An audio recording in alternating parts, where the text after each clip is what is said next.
Hello. Oh, hello. This is Tom from the company. I was just wondering if you wanted to help with me, and I wanted to give you my services. And are you interested in blah blah blah blah blah blah blah blah blah? 5 cold calls a day equals 1 hot lead.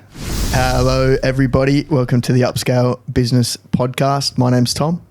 I'm joined here by Erina, and we've got a newbie today, Lachy. Lock, how are you, mate? Great, mate. It's a pleasure to be here. Fantastic. Pleasure to pop the cherry on the podcast as well. I'm so excited that you're in here. Thank you, me too. Love it. Fantastic. Lock, tell everyone a little bit about what you do here, and that will probably segue nicely into what we're going to be talking about today. Yeah, of course. So I come on board the Upscale team. It's only been 2 months now, actually. It's felt like longer. Hopefully in a good way. Yeah, definitely I'm a good always way. worried. Always a good way. It's because I'm so comfortable, guys. Yeah. We'll take it. And a big part of my role and this podcast is cold outreach.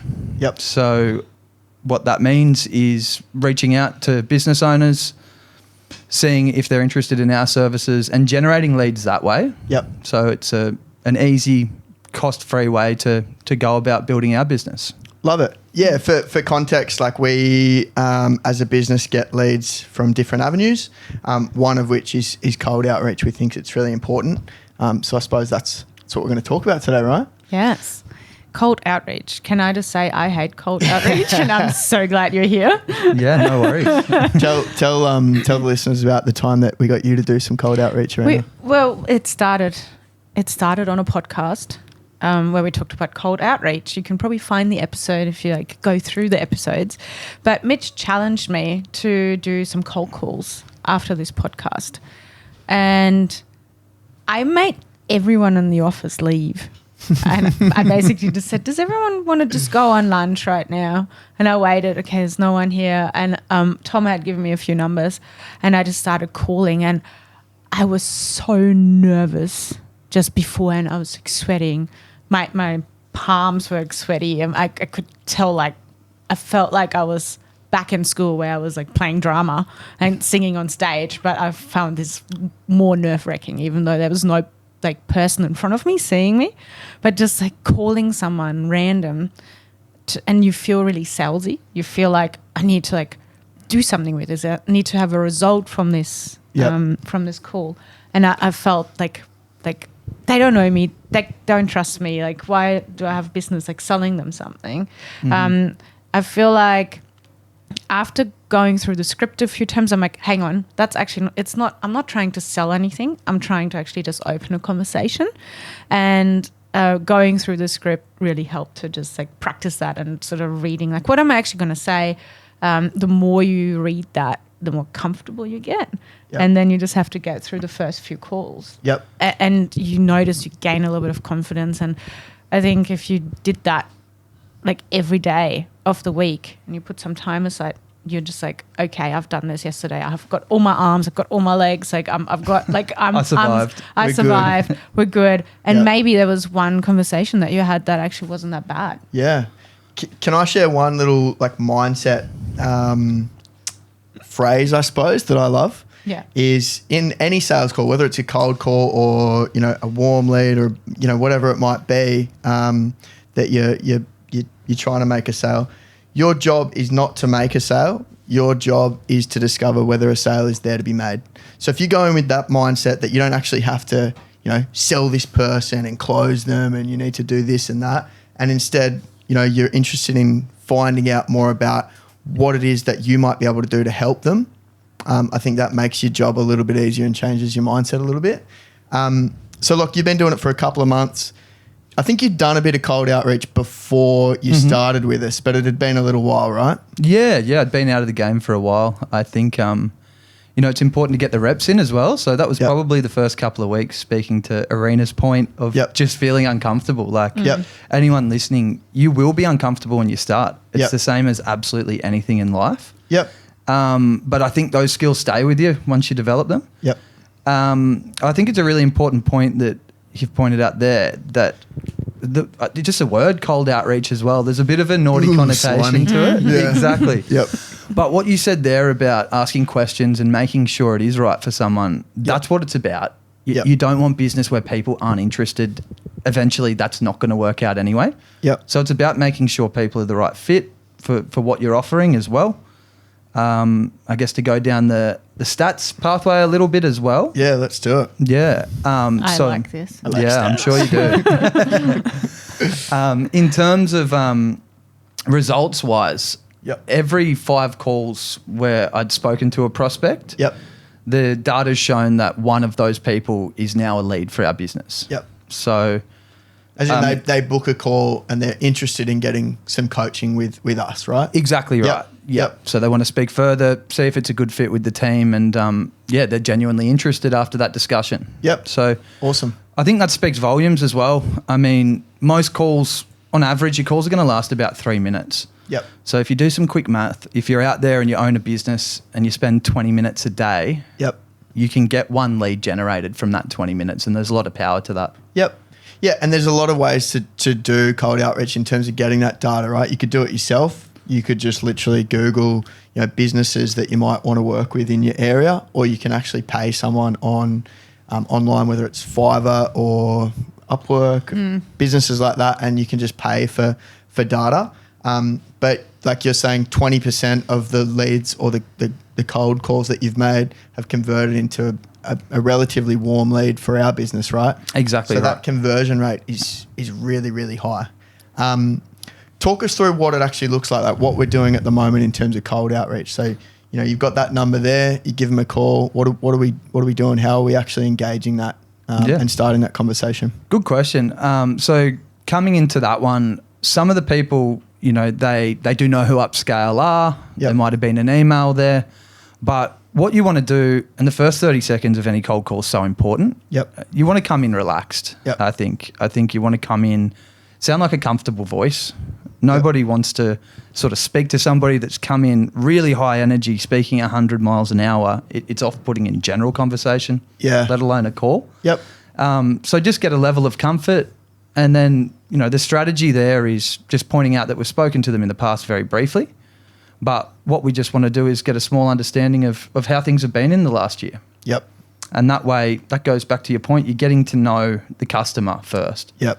We're not going in to sell in quotations. We're going in to, discover who we're speaking to, get a really good idea. Yep. And then that process will be identifying some challenges they've had, some wins they've had as well. Yep. And then moving that into the sales team, booking a call with our sales team and going from there. Love it. Yeah, I think if we maybe talk a bit about a lot of guys and girls listening might not feel comfortable with cold calling and maybe haven't done a whole heap of it. So what are some little tips and tricks to start with that can sort of, give you an opportunity to succeed in that arena? Straight off Erina in the arena. I think one is slowing down. Did you find when you did it, Erina, that you were like going super fast and rapid just to try and get it done? You just want to get through the script. Yep. So, so that's what I said before, practice your script first, and also try a couple of different versions. So it's actually gives you confidence that I can actually talk about this in a natural way and it doesn't sound like I'm just reading through a sentence, so I can get my point across. And I think it's also the first 5 calls, probably just call someone that it's not that important to hit them, low risk. Low risk. I don't really care about these people. And then when you're warmed up and you're like, oh, actually I get into flow, put your clients that you really want to work with, other businesses that you really want to work with, into a phase where you're warmed up. And I think that's a little tip. Also, start by even just reaching out over text, open a conversation, but cold, when you're on the phone and you sound relaxed, everyone knows you're a person. So it's easier to actually build a proper connection when you're on the phone or in person even. So texting, I think, is probably not that effective long term, and you will see better results if you actually can connect with someone and have a conversation quickly. Yeah, there's a couple of ways to do it, and that's a really good point, is try different things. You mentioned there as well, since I've been on board, we've had to shift and change and just see what works best. Yep. And if you're out there and you're a business owner and you're looking for leads in the trade space, you do have to spend that little bit of time to figure out what's going to work for you, I think, as well. Yep. But I think overall, you know, for a lot of businesses that are looking to generate leads, you know you don't have enough work coming in. There is a risk to going out there and getting a marketing organisation involved when you don't have that foundation yet. So I think it's really powerful stuff to do some cold calling. Yourself, like I said, spend 20 minutes a day. Do 5 calls, maybe 10 calls. Most of the people you call are going to answer because they're a business and that's their job. Yep. So you're going to get that pickup rate and you're just going to get better at it over time. Yep. It's having that routine. Hey, like you said, if you time block, you know, half an hour to make 5 to 10 calls a day, after a couple of weeks, that's just going to become, you know, second nature and part of your day. And it's so valuable because you get to feel like you've got more control all of a sudden over how busy you are, right? As opposed to, like you said, paying for marketing or hoping people call you. You're now in the driver's seat and you can take control. Another thing that I've seen with cold calls that, you know, like we all get cold calls, you know, weekly, right? From random businesses. Absolutely. The ones that you hang up on straight away are the ones that you answer the phone and they start talking at you. They tell you about their services, what they do, et cetera, et cetera. Even if they were trying to give me, you know, $500 for free, I wouldn't be interested if they're just talking Don't trust at me. you. Exactly. Yeah. What you want to do is you want to ask questions. You want to start working out how you might be able to help this person. So let's use an example. You're a plumbing business. You want to get some work with real estates.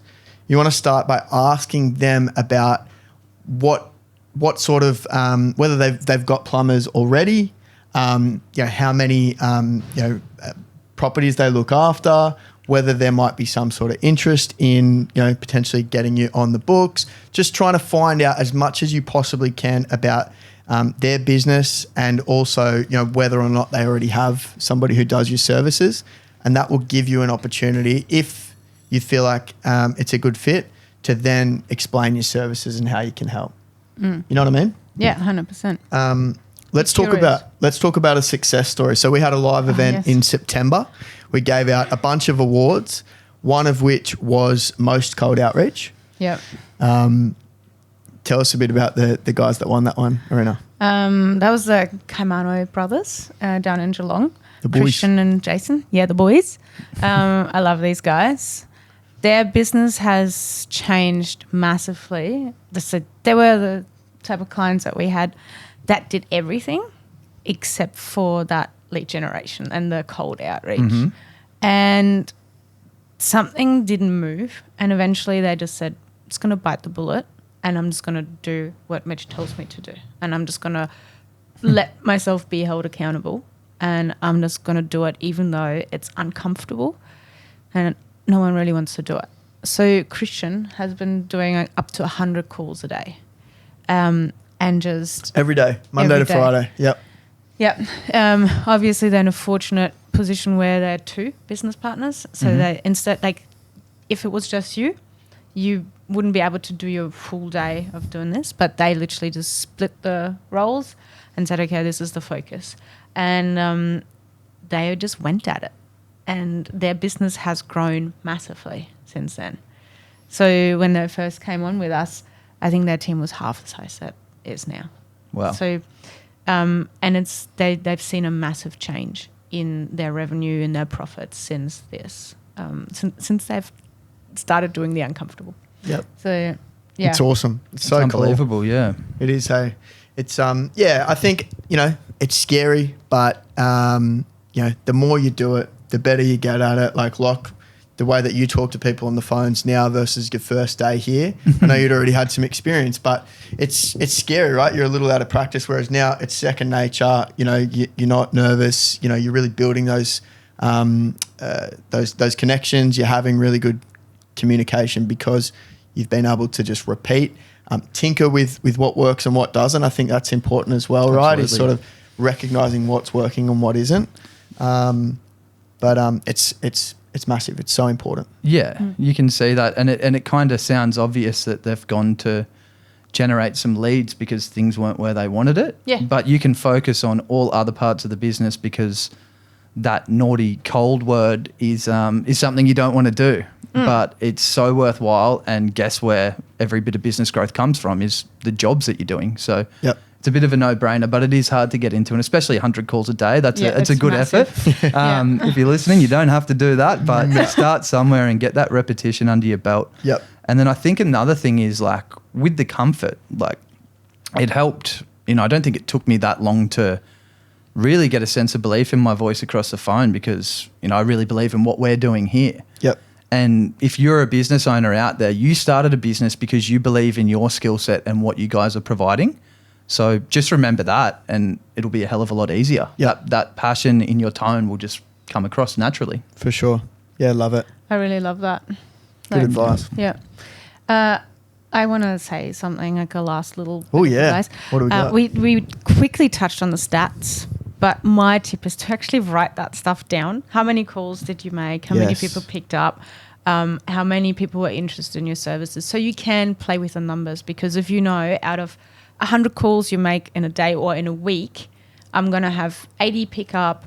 I'm going to book 20 meetings so I can meet them. So if I know that as long as I put time aside to that, I can expect 20 jobs out of that if that's sort of my stats around that. So I think it's super important to measure and write that down. Huge. Yeah, we do that, Haylock. And the more data that you can put in, the better. Like if you're calling landlines versus mobiles, if you're speaking to receptionists versus business owners, if you are business to business, like just putting as much data as you can. If you're targeting certain areas or suburbs, note that down. Anything that you can use as data is huge, right? Yep. That's able to drive, the results that you get. So I think so. Keep the guessing game out of it and you know where you're at. Yep, 100%.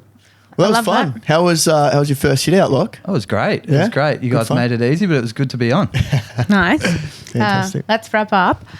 For anyone out there who's enjoying the podcast, make sure you click all the follow, subscribe, whatever the buttons are called on Spotify or wherever you listen to your podcast. Follow along. Let us know in the comments if this is the content you want to hear so we can make a bigger impact and connect with you on a higher level because we know what you want. So follow along and we'll see you here next time for more. See you guys. See ya. Bye.